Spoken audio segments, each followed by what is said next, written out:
ஒரு மகிழ்ச்சியான செய்தி. இதயம் நல்லெண்ணெயின் விலை லிட்டருக்கு ரூபாய் 105 குறைஞ்சிருக்கு. செப்டம்பர் 2023ல 1 லிட்டர் இதயம் நல்லெண்ணெயின் அதிகபட்ச விலை ரூபாய் 503. ஆனா இப்ப 1 லிட்டர் இதயம் நல்லெண்ணெயின் விலை ரூபாய் 398 மட்டும்தான் தமிழ்நாட்டுல. அப்ப இனிமே எல்லாரும் இதயம் நல்லெண்ணெய் வாங்கலாம் இல்ல?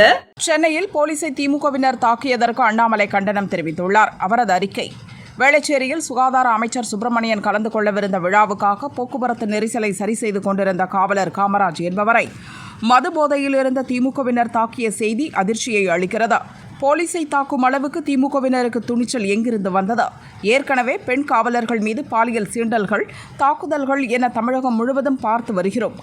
அந்த குற்றங்களில் கடுமையான நடவடிக்கை எடுக்காமல் காவல்துறையின் கண்ணியம் காற்றில் பறக்கவிடப்பட்டதால் காவல்துறையினர் மீது திமுகவின் தாக்குதல் என்பது தொடர்கதையாகி இருக்கிறது. தற்போதும் குற்றவாளிகள் மீது நடவடிக்கை எடுக்கவில்லை. சட்டம் ஒழுங்கு சீர்குலைவுக்கு முக்கிய காரணம் காவல்துறையின் கைகள் கட்டப்பட்டிருப்பதே. காவல்துறையினர் மீது தொடரும் திமுகவினரின் தாக்குதலுக்கு அந்த துறைக்கு பொறுப்பான முதல்வர் ஸ்டாலின் என்ன சொல்லப் போகிறார் என்று அண்ணாமலை கேட்டுள்ளார்.